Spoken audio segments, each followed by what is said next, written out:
And welcome to another episode of Nights at the Round Table. Tis your boy, Man Weezy. To our right, I got my boy, Be Real. Yeah. Today, we don't have the queen because she's home sick with something of the flu, or I think it's, we're scared that it's COVID. We're getting tested today. It's been negative. She's already taken 2 tests, and it's been negative, so we're good. But that's where she's at. So me and B are holding it down for the last episode of this season, and we're excited about it. Right now, currently, it's early in the morning, so we are drinking normal stuff.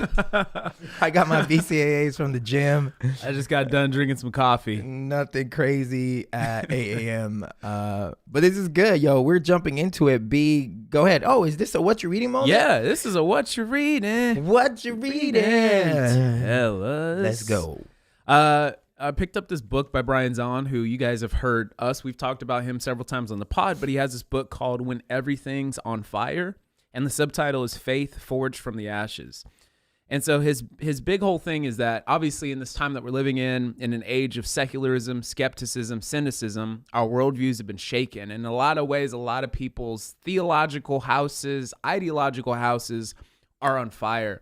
And he talks about, how do we build a faith from this point, which is awesome because I feel like there's so many people who, in a sense, that fire could be like a deconstruction time for them. And they feel like everything's falling apart.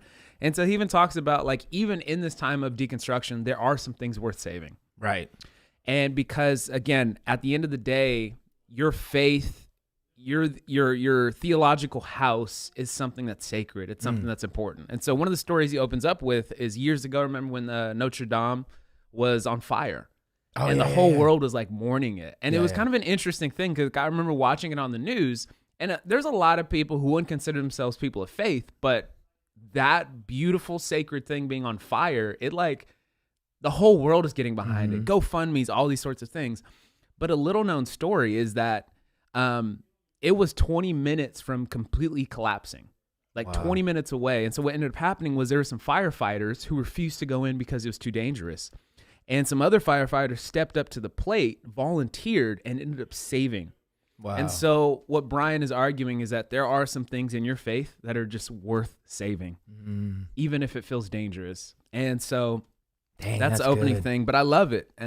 So highly recommend, go get that book. That's a conversation that I always have with Ange because in this process of, it's the word deconstruction is such a trigger word for a lot of people. Yeah. And I never knew that because I just thought, it's what you do all the time with every ideology in your life, meaning life teaches you lessons or you're inviting information into your life and it causes you to deconstruct whatever ideology that you have in place on multiple fronts. So to me, it's just like, oh, this is just an accurate description of what is actually happening. But I think there's this fear from people that it means that you're just basically throwing everything out. Yeah. And I always challenge Ange because I know in her process of it all, it's been dangerous, like not dangerous. It's just kind of throwing everything out. And everything is triggering. And I keep telling her, babe, go back to the basics because the basics to work for you. Like there was a time in your life where you were praying, you were reading, and life was exploding. You know what I'm saying? And it was just, I think it was the purity of what you wanted to see in God, not necessarily everything that was around you that caused you to be turned off by this, the culture, So don't throw out the basics. Like the basics are good. Agreed. That's something that I've, even this last year, like I feel like, deconstruction for me started like 2015. So this is now, we're 7 years later almost. Last year felt like the first year in that phase for me where I wasn't tearing as much so down, that I was actually starting to build things up. Yeah. And that's also kind of like what we're talking about a little bit today is this whole thought process of you live yourself into a new way of thinking. And the reason I was saying this is kind of piggybacking. If you've listened to a few episodes back, we were talking about a couple things. One, we were talking about going deep, that most people have structured their lives in a way that they remain shallow or on the edges. And then the other thing we were talking about was, man, my mind just went blank right there. The God in disguise. Yes. Life is God okay. Yeah. So Richard Rohr quotes his friend Percy Darcy and says, God comes to you disguised as your life. Right. 2021 again, there's a lot of people, even some people I've talked to recently. Obviously, we're in a new year here, but there's a lot of people who still feel I'm still under the fog of 2020. I'm still under the fog of 2021. 2022 just feels like this is going to just be a repeat. Like we're going for the trifecta of just bad years. And it's interesting because this year too, on my social media page, I feel like the beginning of every single year for as long as I've been on Instagram, I always see these posts of vision boards. Okay. Mm-hmm. Dude, this is the first year where I didn't see one single vision board post on my social media. Yeah. And to be honest, I haven't seen a lot of 2022 is going to be your year or it's going to be amazing or except for Goggins. Yeah. He's always like, stay hard. Let's go. You're running 37 miles. Yeah. And so a lot of those things I felt like, again, are just kind of signs of the times. But for me, 2021 was a year where I've actually started to rebuild things in my life. Yeah. And it's felt so good. Like, and not to say like those other years of tearing things apart, it felt bad and good at the same time. It felt good. Obviously, I'm getting rid of things I don't need. Felt bad because I'm losing things that were super important to me at one point in time. Yeah. And so one of the questions that I was asking last year is like, I feel like when you're getting rid of things, you are usually getting rid of the things that are non-essential or not working. You don't get rid of the things that are in the center, the things that hold you. And that's like even to comment on what you were just saying earlier is like, there are some things that are worth saving. Yeah. There are some things that you just should not get rid of in your faith and in your worldview. And so one of the things for me was I felt like all these things that I could get rid of, I'm so in touch with what I would say are the edges of what I believe, the edges of what I feel, all these sorts of things. And so the question that I was really asking myself last year is, how do I get to the center? There's something the center inside, of what you believe. The center of what I believe, the center, the core of who I am. And again, it's like such a weird place to go because you're like, there's so much here, but how do I access this? Like, how do I get to the center? And I kept thinking, you know what? The things that I've known how to get to the center have always been, hey, take some more time to meditate. Take some more time to pray. Sit here in the silence and contemplate, and really wrestle with these things. And that's something that I've done that has been effective to a point. But then I really realized something last year. Last year, as far as personal circumstances and life events in my life, was probably one of the toughest years that I've ever had. And by far, one of the most rewarding years that I've had. Yeah. Not in necessarily the growth that other people would see, but I feel like the growth within myself. And I was having a conversation with a friend the other day, and he was like, man, to be honest, I would rather relive 2020 than 2021. Wow. And I was asking myself that question, and I was like, yo, 2020, again, in the midst of a world pandemic, and I've shared on here, was a amazing year for Maddie and I. Yeah. Dude, there was like, I mean, obviously every year you go through some sort of trying time, but there was hardly any trying times. Yeah, no, it was good for us too. And so I was thinking about that, and I was like, but when I think about how much growth I made last year, even though it was tough as hell for me, I would probably choose 2021 again. Yeah. Because I love like what it's made in me and where it's caused me to go and to find like that core, that center. And so I was writing in my brand new journal that I got this year. Nice. And I realized the way that you awaken the center in you, that core, yes, by prayer, meditation, silence, solitude, all those sorts of things, but it's mostly by living consciously. And living consciously oftentimes looks like really being present. Because what ends up happening is when you live on the edges and you suffer there on the edges and you're taking it all in on the edges, what always happens is it ends up pushing you to the center to find that. But it's like you have to live life and you have to suffer. Yep. And that's like not a popular thing. Like I remember hearing sermons all the time that Jesus says, hey, in order for you to enter the kingdom, it's going to come by suffering. And you're like, I don't want to hear that. But I think what he's saying is not necessarily just like you're going to be persecuted for your faith. That's sure part of it. But what he's saying is when you live life here consciously and you're experiencing all these things that are shaping you and molding you, what it's going to cause in you is to all of a sudden find the center, find that anchor point within you. And that's the place that you're going to live your life out of, because that's the place where true strength, true identity, true resilience, all those things come from. And so for me in 2021, that's what caused me all these things, right? It's the same way like a street person, right? Someone who's living on the street, they're cold and rejected. Where do they got to go to find warmth? They got to go deeper, right? You can't just stay on the outskirts if you're feeling cold and rejected. Like it forces you to go to a deeper place. It's the same way, right? We're going to say there's a woman who's an alcoholic and she has her drinking problem has been affecting her life for as long as she can remember. And then there comes this breaking point when she realizes, oh my God, my actions have now caused so much hurt and shame to my family. And all of a sudden she moves now to this point of compassion. And that's the thing. It's like there's something that is lived on the outside that forces you to go inside to the center. Right. And that was like for me. And I mean, obviously this whole last season I shared last year, just like grieving, and I had a really bad season of depression, and you know, I suffered a really bad injury, and that did a whole number on me. And there was a lot of things that didn't happen that I wanted to happen. Yeah.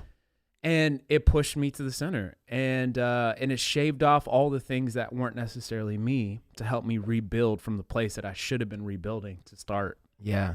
I mean, I always understood in my life that, just looking back, like the only times I leveled up as far as understanding, knowledge, relationship with God was during the hard and bad time. I just don't remember a season of like coasting where I was really like getting better as a human being. Yeah. It just wasn't. And it reminds me of, I'm going through Matthew McConaughey's book right now. Have you read it? No, Green I Lights? want to check it out on Audible. Bro, it's so good. It is so good. You have to do it the Audible way because his voice, and he acts out everything. He does all the accents. It's awesome. But I'm at the part where he's talking about his first brush with Hollywood, right? How he got into it. Mm-hmm. And he was living on some director producer's couch who casted him in Austin for Texas Chainsaw Massacre, right? He was leaving to LA and he found out that there was a audition in Austin for Texas Chainsaw Massacre, and he was going in for like a side character. Yeah. Right? And then ends up realizing he's like, no, I want to be a main character. And so he just goes in, auditions, gets the part, ends up staying in Austin.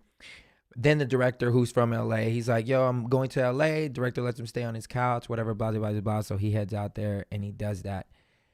And somewhere in between movies, he was like, man, I need a job. I need to get some kind of job. So he goes to the director, producer, and he's like, hey, man, do you know any PA jobs or any whatever like that I can get so that I can, to my next role? And the guy goes, shut the fuck up, Matthew. He goes, you go out there and you do some living first. You go out there and travel. Do something. Don't just sit here and ask for it. Go out there and live some life. And then we'll see if you're going to get an agent or not. That's literally just screams at him. And Matt, like, he was like, I understood what he was saying. So he's like, me and 3 of the other dudes that he did the movie with. Yeah. Got on a plane, saved up some money, went to Europe, and literally rode motorcycles through Europe for a whole month. Wow. The story is crazy. They each have $400, gets there, finds this guy who does who rents motorcycles, and the guy was like, okay, it's going to be, $12,000 for all 3 bikes because these are brand new bikes. And Matthew McConaughey and the boys are like, we have $1,200. And the guy literally was like, when I was your age, I rode through Europe on a bike with all of my friends. He was like, give me the $1,200, take the bikes. And they were like, are you serious? He's like, yeah. Gosh. So they ended up having the bikes and they started riding through Europe. Man. Like this crazy, crazy experience. And then one of them crashes the brand new Ducati. They call up the guy, the owner. At this point, they're like, oh, this is because the owner's wife was like, don't do it. They're going to don't do it. So they call him up and they're like, we're so sorry. We crashed the bike. And he goes, oh my God, are you okay? They're like, yeah, but he's like, no, I don't care about the bike. Are you okay? Yeah, okay. I'm going to have a driver out there tomorrow. Meet me there. It's going to take him about 8 hours to get there. Meet me where the bike's at. So they do that. And the driver pulls up, and the driver is him, the guy who owns the bike shop, right? So he goes, man, it's good to know you're okay. So he goes to the back to open the gate, and they push up the bike, and this guy's already pulling out another new Ducati. No. Gives him the new Ducati and goes, go live life, have an adventure. Takes the old one, doesn't charge him, doesn't anything. My gosh. They end up going the whole month. He's like, we drank from the streams in Austria. We ate here. We did all these things and came back. And all the guy wanted was the lived experience. He's like, I just want you to tell me the story. Yeah. And when they got back, they told him all the stories. And then he gets back to LA and the guy's like, now you deserve an agent. And he was like, I didn't do anything more on acting. I just went and I lived life and let life teach me some stuff. Yeah. And I think the important message was you can't draw from something that you haven't experienced. Yeah. And if you're out there hypothesizing or theorizing like ideas, theologies, ideologies, life will teach you what you really believe. And like Jordan Peterson says that. He's like, don't listen to what people, don't go or believe what anybody believes based on what they say. That's why I think it's so ironic, all this like, you know, keyboard warriors on Facebook and whatever. It's like what you say will never determine what you believe. Yeah. How you act will determine what you really, really believe. Yeah. And those actions will be based on what life teaches you. And for sure, I've only learned and progressed during hard times. And I don't know if that's saying that I want more hard times, but I guess as someone who wants to become a better human and a person, I think I welcome difficult problems because it forces me to find great solutions for those problems. Yeah. And I think that's what real estate does for me, like all the time. Like I'm forced into very scary situations because it's so much money that I'm dealing with. And on the other side of that, there's like this possibility of failure. And it's so scary. But I was watching Will Smith's show a couple of days ago, and he goes, on the other side of the darkest places is light, inevitably. On the other side of fear is something that his grandma always told him. On the other side of fear, you'll find joy. Like whenever you get through that worst fear, you're going to find joy because if you survive it, it's no longer going to have that thing on you. Yeah. The way I'm playing with real estate right now, like, and it's not even being braggadocious. It's more so like I am proud of myself that I am able to put this much money into a very, like I'm believing in myself. Yeah. Whereas 5-10 years ago, I would be curled up in a ball, fooled with fear, just like, I'm going to fail. I'm going to fail. It's not going to work. It's not going to work. Yeah. But after I got through my first one where I didn't make any money, and I was like, but I figured it out and I got all my money back. Okay, let's go. And it made me even more excited. Now I'm putting up more money. Now I'm diversifying. Now I got, you know, bands over here, and I'm just going all in. And I'm like, no, on the other side of fear, on the other side of this lived experience that we're having is a better lesson. It's a better faith. Yeah. Because then you stop being scared of stuff. Yeah. Even though I'm still, you know, crawling. That's the thing about those kind of times is that you never fully want it. But I feel like now I'm at a place where I don't fight it as much. Correct. It's like, bring it. Yeah. It's like, okay, this is going to be painful. I understand that, but I understand what's on the other side of that. So now it's not necessarily like I'm like, bring it on, but I just don't despise it anymore. Yeah. Right. It's like change. Like, change is inevitable. Like it's the only thing that is guaranteed to happen. And most of us see this as a burden. Right. And I think when you get a little bit like further down the road, it's no longer a burden and it's no longer a pleasure, right? No one pleasures in like, I love change. Like that just, you know, but instead of seeing it as a burden, I now see it as an opportunity. Yeah. And that's like the mind shift for me. And that mind shift only happens on the other side of lived experience. And so even what you were saying earlier of just talking about on the other side of, I think you said darkness is light, and on the other side of fear is something that can bring joy. Yeah.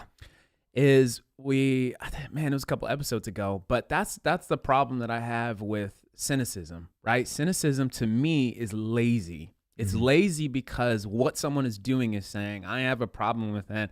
I don't like that. And what ends up happening is they just remain on the edges. Yes. And that's the problem, because it's like all of life is trying to push you off the edges into the thing that matters, into the thing that holds this whole world together, into the thing that holds your faith together. And that's where joy is. Yeah, man. Like joy is like, hey, I understand what's on the edges and I feel it and I embrace it and it's painful and it sucks, but joy is big enough to embrace all of that and still put you there at the center. Yeah. And so like for me, it's like, I thought I knew everything when I was in my early 20s. Like I was like, oh, bro. God, I hate 20s me. Oh, man. I hate 20s me, man. And it's so funny because now, like, I'll talk to, I call them kids now, even though I'm not that further along, but I'll talk to them, these kids, early 20s, they got all these ideas. They got all these ideas about what I said, about my ideas. And I laugh, and with like the most love and graciousness in my heart, I'm like, buddy, you got to live some life. Yeah. Like, yeah. Like, what do you know until it actually is lived, right? Even in, I pulled out an old Bible. I just started reading beginning of this year. Like, you know, for me recently, I've been reading a lot of books and stuff, and I'll read my Bible, like not every day, but, you know, pretty somewhat regularly. But I've gotten now back into the habit of actually reading my Bible regularly. Long story short, I was reading John 1 the other day, and one of my favorite passages ever, you know, and I love the way that the Message puts it, is that he says that the Word became flesh and blood and moved into the neighborhood. And this is kind of the reference is, obviously, in the beginning was the Word was God, the Word was with God, and, you know, and essentially the Word became flesh and it dwelt among us. And I was thinking about that, and I was thinking about so many people's faith is just these ethereal ideas. Right. Like it's all these things. And you said something a while back, and you were talking about how if it's just a good idea, someone can argue with you and change your viewpoint of that idea. That's like obviously set in a different way. But I just thought about that, and no one can argue with my lived experience. Correct. Yep. My ideas that I come up with, my hypotheses, all these sorts of things, someone could debate me out of that and totally change my mind in one day. But my lived experience and the conclusions that I arrive after those lived experiences are now solidified because this is the reality that has happened to me. And that is when that thing actually becomes, that's when these words actually become flesh and blood, and it's actually lived out in your neighborhood. Like that's the whole goal of all this thing. Yeah. And so I wrote down something else, is that every time that the edges cause you to suffer, they inform you. So what they do is they partially self-destruct you, and you find out all these things that were part of the problem. And so then at this point is the place on the edges that fuels the pain. It also allows you to now let it go. And then the center now stands revealed and sufficient. Like it's like you have to make mistakes, and you have to learn, and you have to fail, and you have to be humbled, because all these things are going to self-destruct you, but it's going to inform you about what's actually real. Yeah, it's funny because what you're talking about, I had a conversation with Ann yesterday. Was it last night or 2 nights ago? I wish she was here because we are, for those of you who don't know, we moved, which we talked about before. So we were in the hills, big house, we loved it. And then we ended up being vagabonds for the last year, living out of suitcase, living at B's house. And now we're finally moved into our remodeled house, which previously was going to be a 4,000 square foot house, and now is still a 2,000 square foot house. So we're in the unpacking process, right? And we're like realizing we have way too much crap. Like I have so much stuff that I'm trying to sell and get rid of, and we're like trying to find where do we put our clothes. I got duffel bags of clothes that I have to give away, try to sell. Like it's insane because there is no more room. So midway through, Andrew's just like kind of frustrated because he's like, I don't have nowhere to put my shoes, I don't have nowhere to put my clothes, right?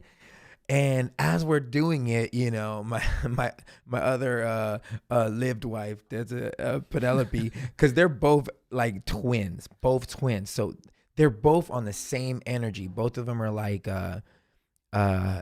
finding what's wrong. And I know they're not doing it out of like malicious thing, but they're just letting me know what we don't have and what's wrong.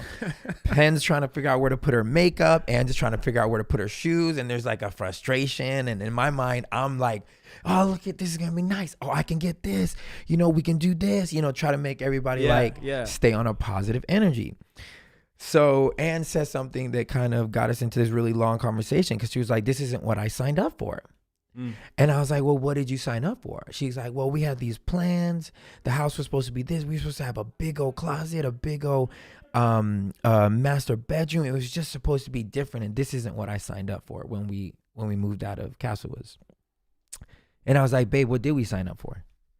Because why did we move? And she's like, well, we moved, you know, because, you know, we wanted to not pay that much for a house. And I was like, no, why did we move?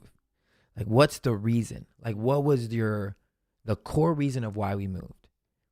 It had nothing to do with the affordability, because we could afford to stay there and we can afford whatever. Yeah. But what was the main reason? And she's like, what? And I was like, the main reason was you didn't want to have to work as hard as you did before. You wanted a little bit of a breath. Mm-hmm. That's what you told me that you wanted, right? And prior, you would always make fun of me because I was always the one that, you know, when I want to celebrate, I want a new watch, I want a new car. Mm-hmm. And she's like, I just want to celebrate with my family. The most important to me is family and being able to take them on vacations. And that's how she's going to spend her fun money. And I spend it on cars and watches, you know?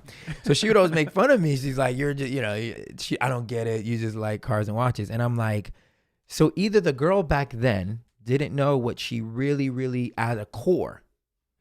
It was nice to say ethereally, yeah, I just want to spend it on my family and I just want to be in a situation where I can take my family and if that girl was being honest with herself and me, then you're in the best position ever. Because not only do we have more liquid money, but our bills are cut in half. Mm-hmm. So you should be at your happiest. Unless you were being dishonest with yourself. Yeah. And life just caught up to you and basically smacked you in the face and said, now it's time to level up. Because according to the old you, the most important thing was not a house. It was being able to take care of your family and experience life. So I was like, which one is it? Yeah. And that kind of like deaded the conversation, because she couldn't really. She's like, can I have both? You can have both, but that requires us to work a lot harder. Yeah. Because now we're back in the hills in a $3 million house with a $15,000 mortgage. Yeah. That doesn't come without working harder. We're not trust fund babies. We don't have, you know, money just coming out of nowhere. I'm building towards that. Yeah. But it forced her, and this is what she's dealing with now. She's having to work through that process, and I'm holding her to that flame like part of life, saying, hey, our life situation brought us here, but technically speaking, not only are we more liquid, not only do we have more money, not only are we on the better position for me to get you to where you really want to be. Cause I'm like 3 or 4 flips in the next 3 years to 4 years, I can hit my goal of total capital. Right now we're halfway there. I can hit my goal of total capital that I want to put into a 10-12% interest investment and be cash flowing $50,000, $60,000 a month. Wow. I'm like three, maybe 4 flips away from that, as well as income. That if we can just keep doing pretty well for the next 3 or 4 years, we could be there. Wow. So I'm like, if you were able to allow life to show you something and not get stuck, like what you were talking about earlier, we get stuck in our ideologies or our theologies and we hold them tight. When I'm like, I don't know why you would ever want to hold on to anything tight. If you allow God and life to teach you, the process is going to make you into a better person. Your ideologies will get better. Your theology will get better. How how you think and experience and process will only get better if you hold on like loose, like be like water and just like flow, because other than that, you're gonna end up in a situation where you're gonna want life to bend to what you think should be. Yeah. And life just don't play by your rules. It just won't. So I'm telling her, I'm like, baby, you just really got to think, which person are you? Was that little girl back then being honest with herself and me? Or was that little girl back then just saying something because it sounded good? Yeah. It's kind of like what I always say when I see basketball players or rappers or whatever, and they're like, man, I just want to make it so I can take my mom out the hood. And then the first thing they buy is like $100,000 chain when they make it. You know, I'm like, you just want to get rich, bro. Just say it. Yeah. Where that's what happened to me. I'm like, oh, I just want to make it so I can take my mom out the place she's at, get her a house, you know, get my dad a nice car, blah, blah, blah, blah.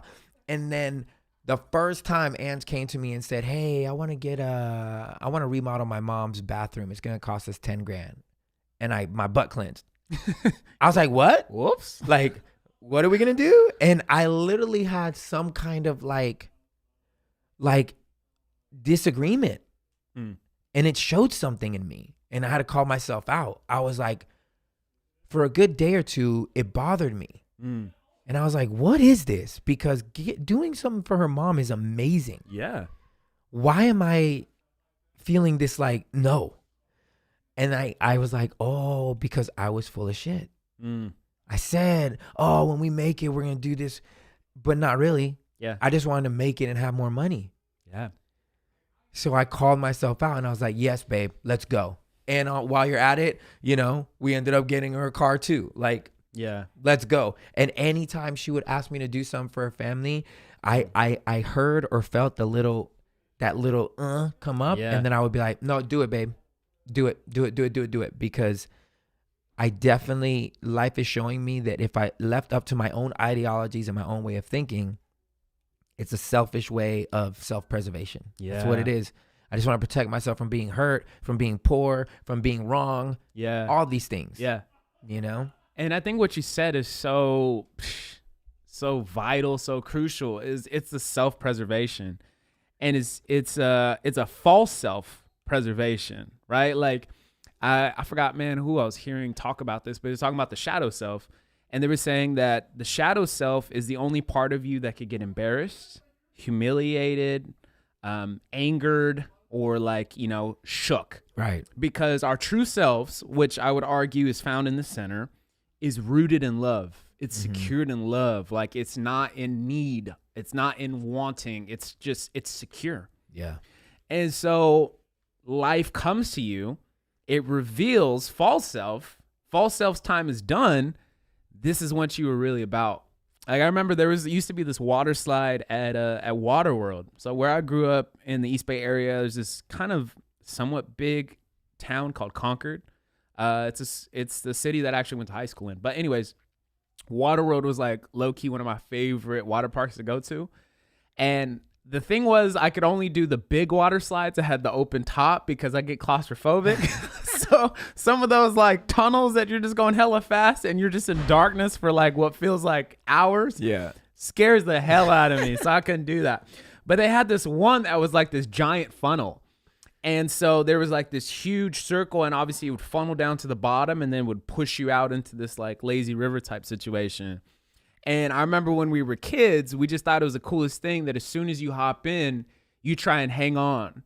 Like, you try and like fight what the funnel is actually trying to get you to, which is to this part to go down into the lazy river. So we'd be hanging on the edges, and we'd be like, eventually the water slide was far too powerful and it would push us into the center. But I think so many people hang on so hard to the edges of life because that's where they can hide behind their excuses. Because excuses are only valid when there's still not necessarily clarity. It's only on the edges, because once you get to that middle, then you know like what truth is, what's real, because all is revealed. And so even what you're saying, a couple of situations, like I was thinking like low key in my life, man, there's been so many times, especially this last decade, so many things that I thought, oh, once I get this, yeah, I'll be able to do this. Or yeah, I want to be here because I want to be able to And most of those are lies. Yeah. Because then life is a great teacher and revealer, I'd argue, right? Because like God comes to us disguised as our life. And so all of a sudden, all these things get revealed. You weren't really about it. If you don't, I tell people all the time, if you don't do it with what you got, you're not going to do it with what you get. It's just not going to happen.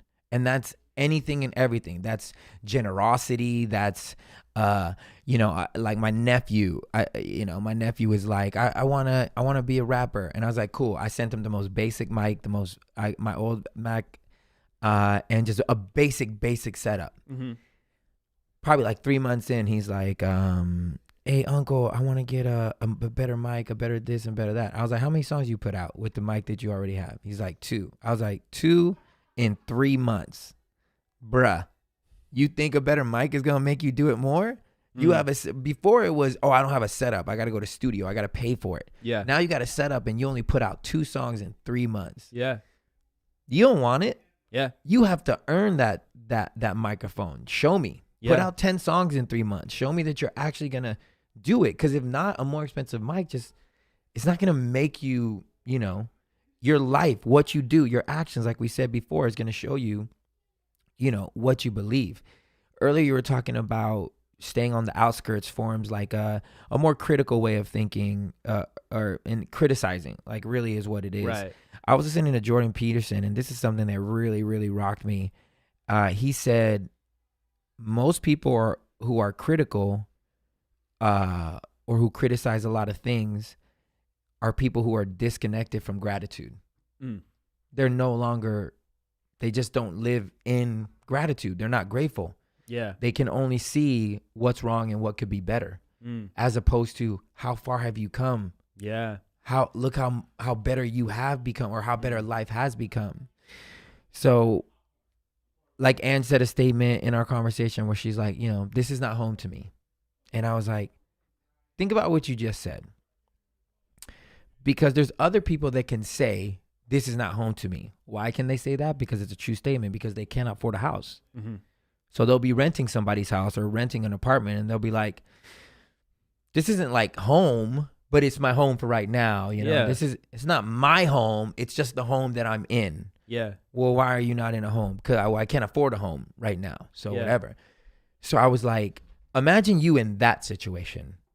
Imagine you in the same house saying what you just said, but this isn't our house. We're renting it because we can't afford to buy it. Those words you just said will actually ring way more true. And I guarantee you would be begging to own this house. Yeah. Because that meant you can actually afford to. That meant your life was doing something well that you can actually afford to buy this house. Think about what it is that you were saying, because I think there's this, I do this other podcast that we had this guy on, and he was schooling me on thought content, the difference between thought content and thought process. And I was like, ooh, that sounds so juicy. And he's like, there's a massive difference between the things that we think and how we think. So thoughts get in our minds all the time. Your mind is fluttered with things. It's just so many things. Yeah.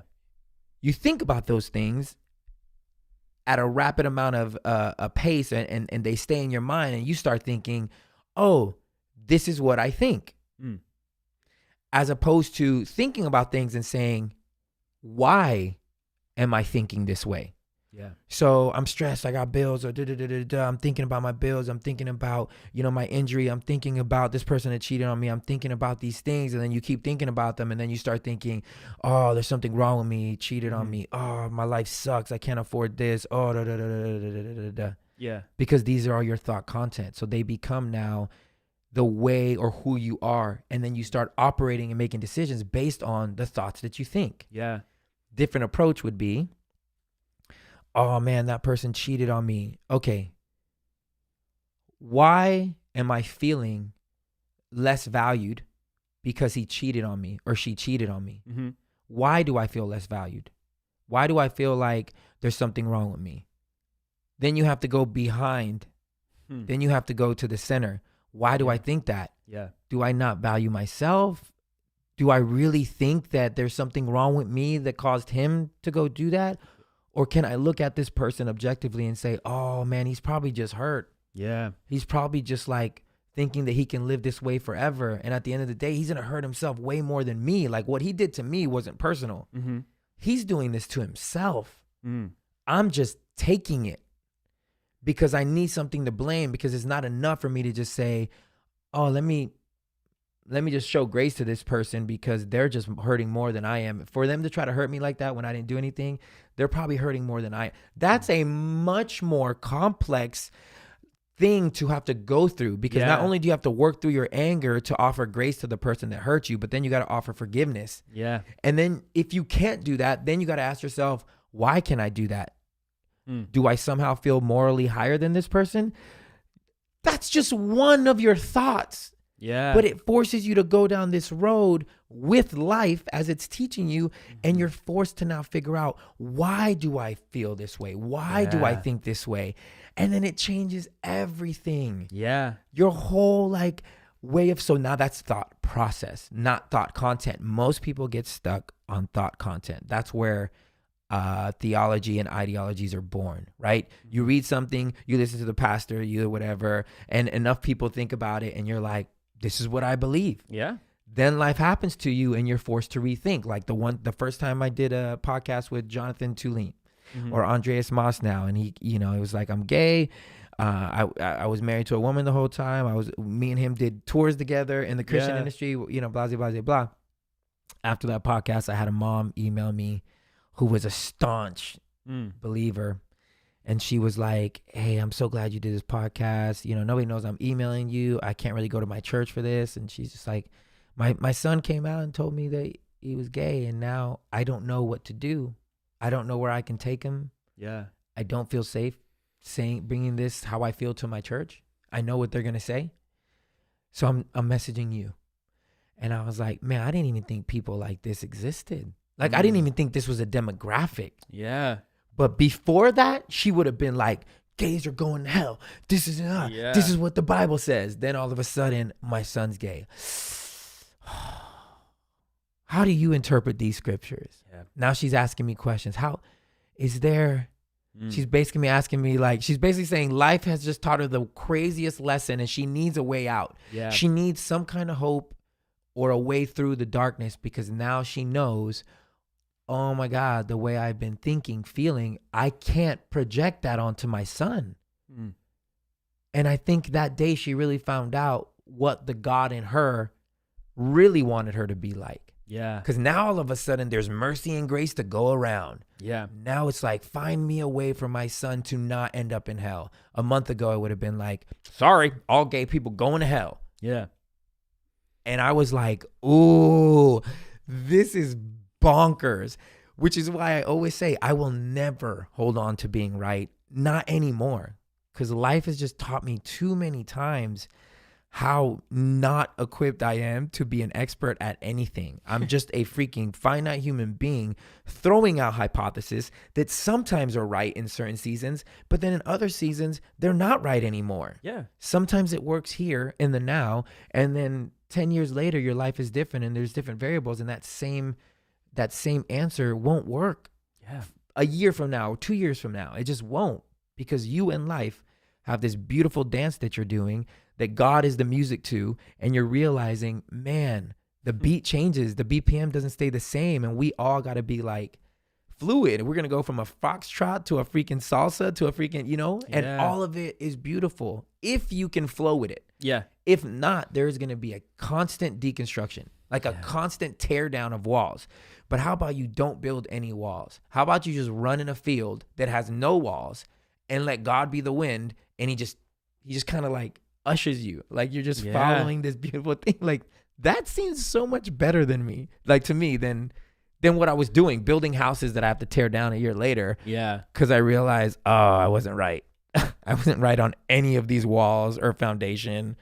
It was all trash. Now I got to rebuild another one, Yeah. It was kind of reminding me of the story of what you were saying, is that, again, when you think of edges versus center, right? That's kind of the big kind of hinge point of this conversation.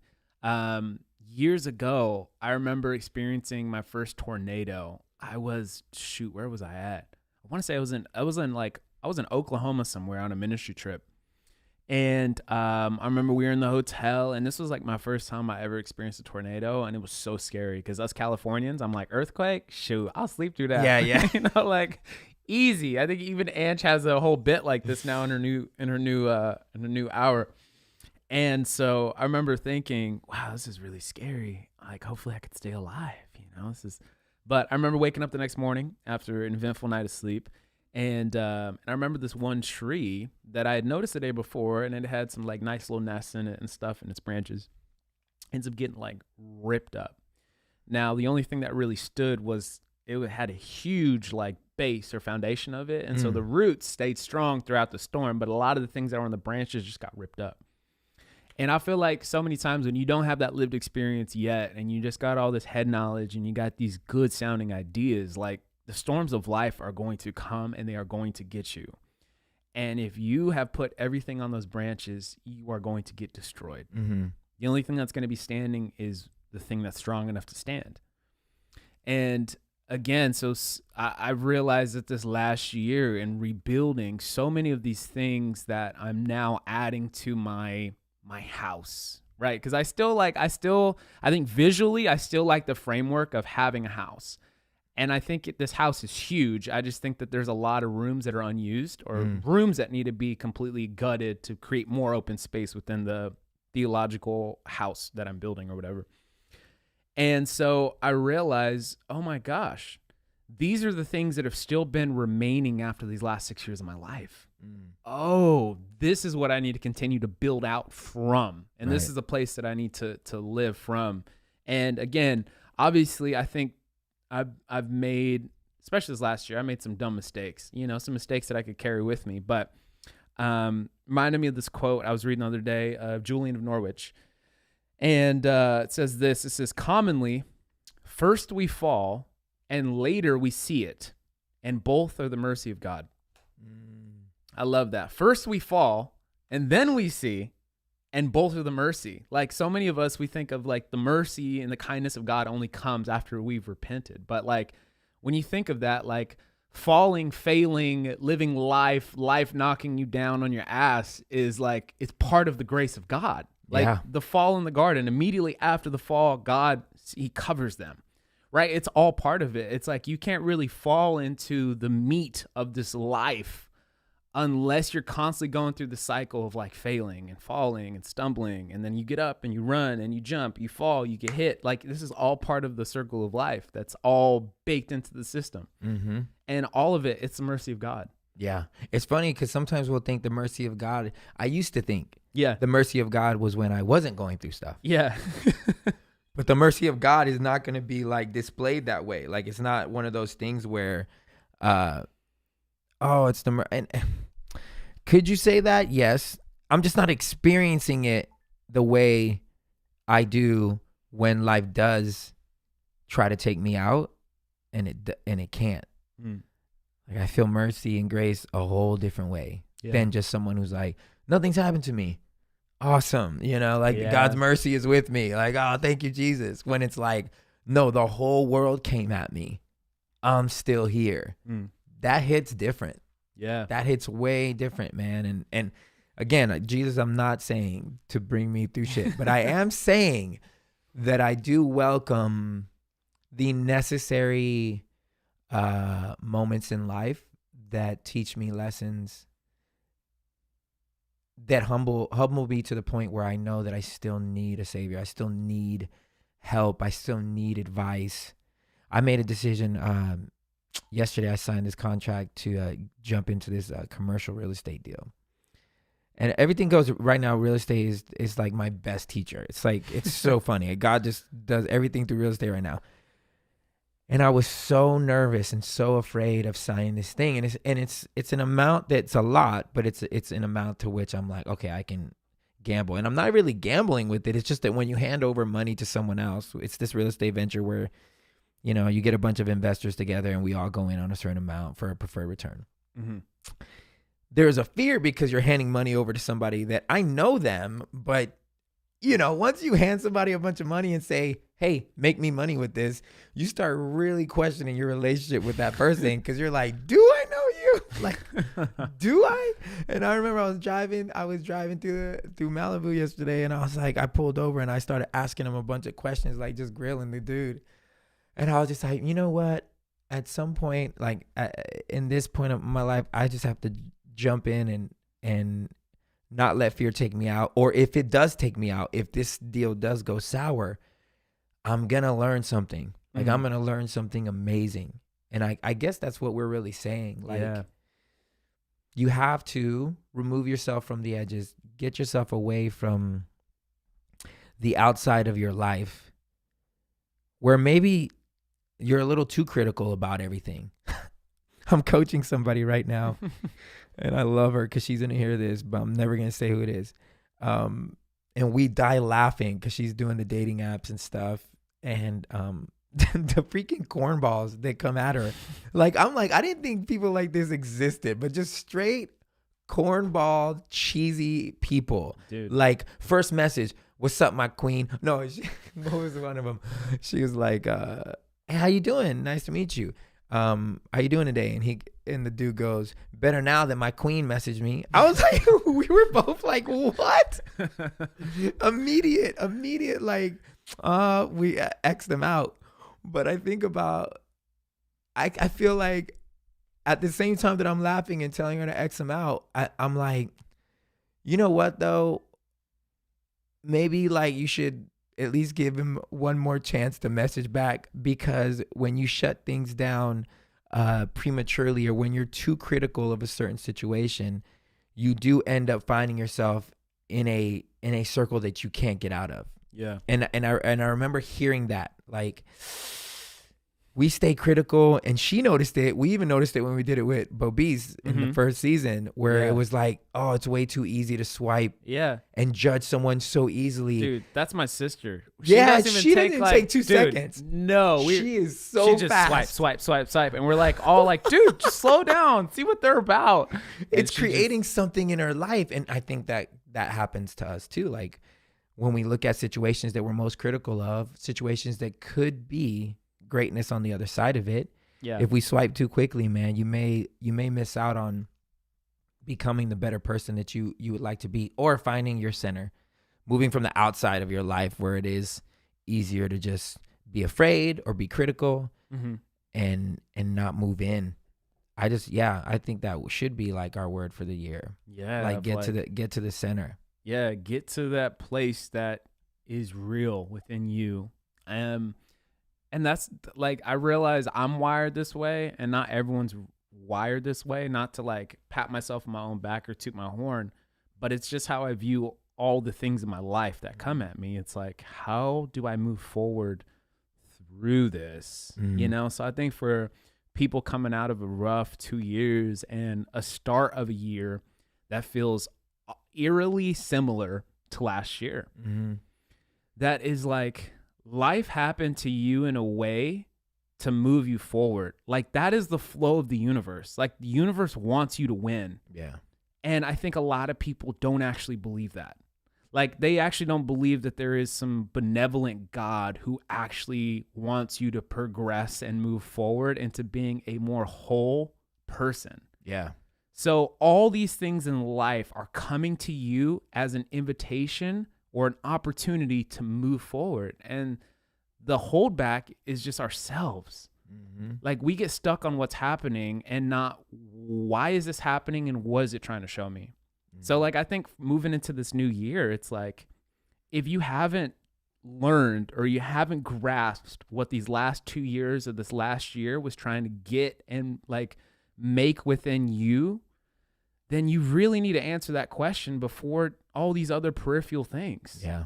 And for those of you like who are learning the lessons and stuff like that, let's use that in 2022 and let's build from there. Like, let's see what we can build and what we can dream and we can do from that place. Yeah.